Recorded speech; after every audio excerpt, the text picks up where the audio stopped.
Yeah, I think it's ironic that of all teams they give up 200 to Andy Reid, who doesn't even want to run the football.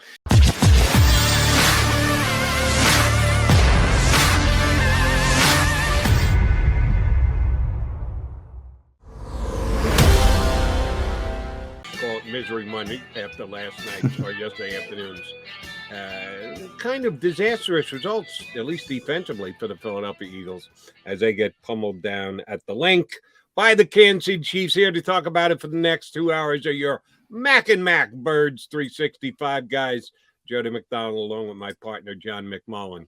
A little bit of a long day at the office yesterday, John? Game days always are, Jody, but nobody cares about that. Nobody cares about the trials and tribulations of a sports writer. So I'll leave that aside. I think the trials and tribulations of the Philadelphia Eagles defense are the bigger story. But I got to tell you, I mean, I was expecting this. We talked about it all summer. Can you win a shootout? I don't think you're capable of winning a shootout at this stage of the game. We just had an NFL game without a punt. I didn't get to watch Aaron Seapost yesterday. I mean, he was holding, so he was out there. But that's the most I don't even disappointing know who part. the Kansas City punter is off the Yeah, top of my head. Tommy Townsend, I believe. I looked it Okay. up yesterday because he Didn't didn't he punt play with either. who? What wasn't he beside Roger Daltrey? Townsend? Yeah, not that Townsend, but Okay, different Townsend. he didn't punt either, so you wouldn't have noticed him. Yeah, it was pretty amazing game the way it went up and down the field from both perspectives. So if you want a moral victory, the Eagles offense played pretty well. They got back to a lot of those week one concepts, get the football out of the hands of Jalen Hurts quickly. And it worked. And they played within that construct and they played certainly well enough to win a typical game that didn't include Patrick Mahomes and Tyreek Hill, who were just unbelievable. Kansas City drives weren't typical Kansas City drives. They were long drives. There were 3 over 10. There was a 12, an 11, and 11. There was an 8 and 8. So it seems to me they were trying to keep the big plays under control, which until the very end in Tyreek Hill, they got gouged, obviously, but and hoping for the mistake. And, you kind of flip the game that way. Never came. They didn't make a mistake. Yeah, and the week before they had 4 turnovers. So And they no did turn it mistake. over once, but that Yeah, wasn't enough. not a big deal. An overused phrase in football these days, just my personal edification, is get off the field. And a lot of guys use it. Broadcasters, players, we got to get off the field, got to get off the and it does. It just bothers me. It rubs me the wrong way for whatever reason because nobody said that 25, 30 years ago. But now everybody says it all the time. But we get it. We understand what it means, right? The Yeah. Eagles couldn't get off the field yesterday.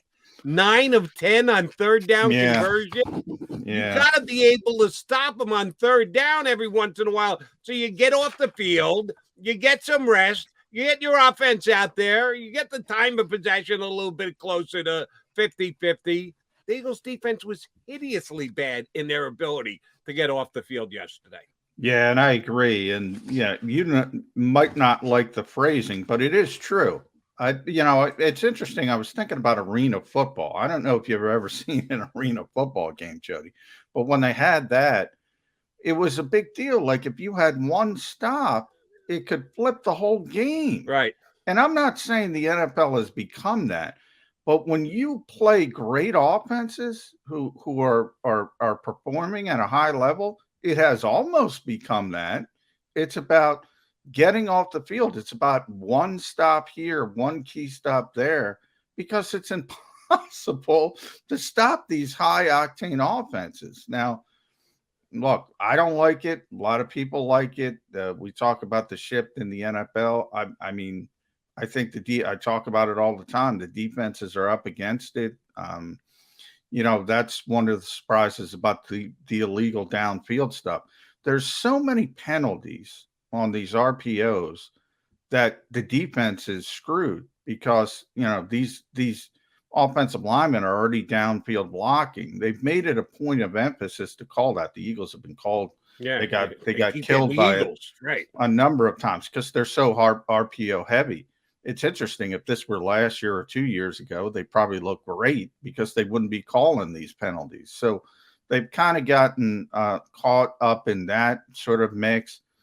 But man, it's hard. My larger point is it's so hard for defenses in this league, especially against great offenses. And every once in a while, they throw a little cookie to the defense, and they're calling some illegal downfield penalties. And of course, it's hurting the Eagles of probably more than any other team because I think they're probably just if they're not more RPO heavy than every other team, they're certainly close. I haven't had time, obviously, to watch all 32 teams, but I think the Ravens are the only one that are in their ballpark because they got Lamar Jackson. The yeah, Eagles have Jalen Hurts. The Ravens have Lamar Jackson. They're the two RPO heaviest teams in the league. yeah. So it's really affected them. And, people are killing Andre Dillard. He's doing his job. And Nick Sirianni said that after the game. That's what he's supposed to do. But when the football doesn't, it's a timing play. When the football doesn't come out immediately on time, you get your hand caught in the cookie jar. And if they're calling it again, 2 years ago, they wouldn't have called it. We are where we are. All right, tale of two sides of the football as far as the Eagles are concerned yesterday for me. The offense, even though they didn't score enough points and they lost the game, and I'm not going to really put much stock in their last touchdown because the Chiefs were in major prevent defense, so we'll keep that in its proper context. But even with that said, the offense was pretty damn good yesterday. The defense was not. And we need to point out where the issues are. Number one, John McMullen, come on, you got to admit you're guilty. You're not by yourself. There are a whole bunch of other guys in this town that are guilty too, members of the media. Jonathon Gannon is going to be a head coach someday. I still think he is. I'm not backing off that. You're not? No. Okay, we'll see about that because his defense looked pretty damn porous these last couple of weeks. Might be a bright guy, might be well respected. If you're going to be giving up a 40 spot on a week in, week out basis, you're not getting the big whistle anytime soon. The Eagle defense was just terrible, and they're getting gashed at the point of attack. When Patrick Mahomes goes off and throws 5 touchdowns, you're not really surprised because he's Patrick Mahomes. When Tyreek Hill does what he does yesterday, he's one of the best wide receivers in the league, which, by the way, I said this on my CBS show last night. There's some people who talk about Tyreek Hill as if all he is like Deshaun Jackson. 4.2 speed who gets behind the defense and catches 75-yard touchdown. No, he's good in every aspect of the wide receiver game, and he showed that to the Eagles yesterday. So if you get beat up by the passing game, okay, fine, they're the best in the league or one of the best. You can make the argument they're the best. 200 yards on the ground yesterday? 200 yards on the ground? How do you let the Kansas City Chiefs, who would rather throw it than run it, they're coached by Andy Reid, so we know they'd rather throw it than run it. How do you give up 200 yards on the ground to the Kansas City Chiefs? Yeah, I think it's ironic that of all teams, they give up 200 to Andy Reid, who doesn't even want to run the football. They just do it by mistake because the Eagles' run defense is so bad. So 2 things I have there. One, they were trying to put, and by the way, I agree with this philosophy. You're trying, and that's why I brought up the length of the drives. They were trying to limit the big plays. They were trying to stop, and they didn't, Tyreek Hill. And I agree with you 100% with Tyreek Hill. I've never seen a speed guy track the football like he does in the intermediate routes. Yep. Like you see Randy Moss, Deshaun Jackson, they're great down the field. Those tremendous historic speed guys. This guy catches everything on every level. It's amazing to watch. So that's what they were trying to do. And they're saying, you know what? Let's let Clyde Edwards-Helaire beat us. Let's let their running game beat us. And they did.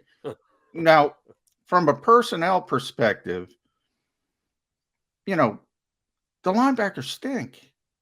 Like Jonathon Gannon's not going to say that. He's not going to throw them under the bus. I mean, they're not good. This is a personnel issue. This is an off-season issue. You can kill Eric Wilson. You can kill Alex Singleton, TJ Edwards. They tried Sean Bradley. Davion Taylor was in there for a couple plays. TJ Edwards, obviously. Okay, pick two. Give me your two. Who's going to Any stop two. this bleeding? I mean, so one, it's a personnel issue. Then you lose Brandon Graham, and I said, he might be the most underrated player in the history of the Philadelphia Eagles, and I say that with a straight face because people do not realize how good he is, especially in the running game, setting the edge, which affects so many other things. And you say, well, they're running it up the middle. Yeah, they're running it up the middle, but when you have a guy who can set an edge, you can do more things in the middle to make up for those issues. And I'm not saying if Brandon was out there, he's going to make up for those linebackers because he's not. But it was going to be, it would be a little bit better than it has been. And then the second part is you got to be the best part of the Eagles defense moving forward. And I was telling you this before the show started, Jody, is the schedule. You have Dallas on the schedule and Kansas City on the schedule. These are two of the top 5 offenses in the NFL. I've been saying it long before this arrived. If you have an offensive team that plays at a high level, it's impossible to play defense in this league. Number one, I mean, the old adage in baseball, right, is good pitching beats good hitting. It used to be good defense beats good offense in the NFL. No more. If you have a good offense and you're performing at a high level, you're going to win the game. You're going to win the game. It's as simple as that. Yeah, and a couple of guys I need to note, sorry to say, on Eagles defensive line, which you're right, the linebacker is terrible. That's the biggest issue that the Philadelphia Eagles have right now, but it doesn't give a free pass to some of the guys on that defensive line. Ryan Kerrigan played again, and you're there, so you see who's coming on and off the field. On TV, you're kind of a slave to where they keep the camera. I didn't know for sure whether Ryan Kerrigan played, not how many plays, whether he played or not, because I didn't catch his number on any plays during the game, and had to wait till they put out the snap count after the game was over and done with to double check and make sure that he played. And he did about a third of the snaps in the game. Once again, I didn't know it.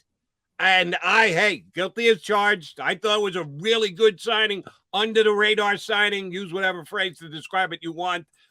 Kind of a steal from the Washington football team. I know the guy banged up his finger in preseason, and it kept them out of all of the preseason games and the like, but he's still drawing a check, right? He's getting paid. I know he's showing up and is getting dressed for the game, but he hasn't made a difference on any plays in 4 weeks. He hasn't done anything. What the hell, John? Yeah, and I'll give a shout out to our buddy Tony Khan's analytics company, True Media. Ryan Kerrigan now, I believe, is at over 100 snaps with not one statistic on the season. Not a tackle, not a quarterback hit, nothing. I think it's a combination of things. I think we talked a little bit. It was not a finger, number one. It was a thumb. So that's Right. a serious injury. Well, that's is a finger a thumb? Well, I meant is a thumb a finger? I meant the thumb is more important. Like if you hurt your index finger and you're a defensive lineman, it shouldn't matter. But a thumb, because you need your thumb, as we know, is an opposable thumb versus you need your thumb to move your hand, your entire. So what I'm saying is it's more important than, say, the pinky or the index finger. That's all I meant by that. So it was a pretty serious injury. Ryan says he can't grab, so that affects you as a defensive lineman. That's number one. Number two, I am going to rip Jonathon Gannon here. He's playing Ryan Kerrigan at 5 technique, way too much. What is that? What 5 technique? This guy's a 3-4 outside linebacker or a pure edge rusher. Maybe if you want to stick him inside in those A-gap looks and blitz him, all right. But 5 technique, if you would have told me, and I'm not going to sit here and say I know more about defensive football than Jonathon Gannon, but if you ask me, where am I not going to play Ryan Kerrigan? I'm going to say 5 technique first. I don't understand that. I will never understand that. So I think he's playing out of position. And then the third, he was a legendary player for Washington. nobody knows him better than Washington. Maybe he's got nothing left in the tank. You Right. got to enter that into the equation as well. Same here. That's I have to acknowledge that. As I said, I thought it was a really good signing. I thought it was a steal from the Washington football team. The guy may be done, and if that's the case, then the Eagles, and I know the guys coming off the bench and the guys they could go to are nothing special. Again, back to Jeff Lurie, and this is a transition year. I know we're only 1-3. It's still very early in the season. Kind of ticks me off that 1-3 doesn't even get you to the quarter pole. I always like to say after the fourth game, well, at least we've got a quarter of the season done. We don't, since we now have 17 games. So you, again, have to keep it in the perspective of what a season is. Ryan Kerrigan's season may be over. Shoot, maybe his career's over. Because that number you gave, that he's played 4 games and has not generated one stat yet, that he has not been involved in a meaningful way in any plays, over 100 plays that he's been on the field, is pretty damn telling. Only he and his doctors and the coaches know whether this thumb injury, very important thumb injury, is the reason why, but he's given them nothing. Even scarier, forget about Ryan Kerrigan, because, all right, fine, he can't play. We took a shot. We paid him some money. We gave him some snaps. He can't play. You move on. You find out who the next player is going to be there. Fletcher Cox is only a couple plays, one of them being a touchdown. I know, it was a big play. But other than that, he's not that far ahead of Ryan Kerrigan on hitting the stat sheet. And please don't hit me with the Fletcher Cox is double teamed on every play. You know who's double teamed on every play? Javon Hargrave. And somehow he continues to get sacks, make tackles for loss, create havoc. He's getting double teamed now too, because he's been that good, and he continues to make, as he signed for many years at many millions of dollars. The Eagles keep doing his contract, which is pushing his money into further years. We know the price they're paying for the dead cat money they got in Carson Wentz this year. Is Fletcher Cox going to be one of those guys within the next 2 years too, John? I think you have to start talking about it for the first time. He's not playing well. He's certainly not playing up to what the standard has been for Fletcher Cox. Again, sometimes playing out of position, so maybe you have to point something at Jonathon Gannon as well. I always get mocked from my boy Jim Schwartz. Jim Schwartz is starting to look better and better as we move forward. One of the things, and I just mentioned it with Ryan Kerrigan, and I'm going to say it with Fletcher Cox. If you're going to use these 3-4 looks and you're going to play Fletcher Cox at 0 or 1 technique, I mean, that doesn't make any sense to me. That's not what he is. He's not a nose tackle. He's a 3 technique. He's been a dominant 3 technique for a lot of years in this league, to the point where other teams, other offenses game plan for him and say, okay, where do we start with Philadelphia Eagles? For years, it was, we got to block Fletcher and we got to block Brandon. That's where you start. Now I think as teams start to watch this film, it's going to be, you got to block Javon Hargrave. Again, we're back in the same murky category. Is he playing out of position too much? Is he unhappy with this defense after being in the Jim Schwartz defense? Or is he just descending as a player? Too often, I can't tell you how many times, Jody, perfect example on the other side of the football. Is Josh Gordon going to play? Is Josh Gordon going to play? Is Josh Gordon going to play for the Kansas City Chiefs? I'm like, number one, who cares? Josh Gordon hasn't been Josh Gordon in years. There's this weird assumption by too many fans that everybody stays in a stasis. You were once a good player, you're always going to be a good player. Doesn't happen like that in the NFL. And usually you drop off the table pretty quickly. Hopefully we're not there with Fletcher Cox. For the first time, I think you got to put that in the mix, though, and say, what the heck is going on? Because he's not making any plays either. And the one he did play that you brought up, that was really Javon Hargrave as well. The ball flipped out to him.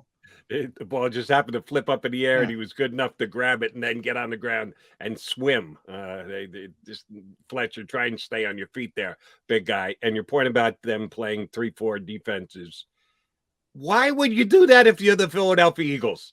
If you're playing a 3-4, that means you believe that your linebackers better. You're trying to get more linebackers on the field. How are the Eagles linebackers? They stink on ice. Why would you do that? Come on, it doesn't make any sense. Jonathon Gannon having issues here in the last 2 weeks with the Eagles defense. All right, so we still got plenty to break down. I asked John to see if he could get our buddy Bob Groats on with us today. Because you remember, back at the beginning of the season, Bob Groats tried to hit us up with, you see how tough this Eagles schedule is, right? Atlanta, they're going to be an underdog, and then it gets hard thereafter. Well, even as an underdog, they did win week number 1. But hard thereafter has kicked the Eagles hard in the you-know-whats as of right now at 1-3. So Bob Groats, our buddy, is going to join us next, right here on Birds 365. Go for the midnight dares.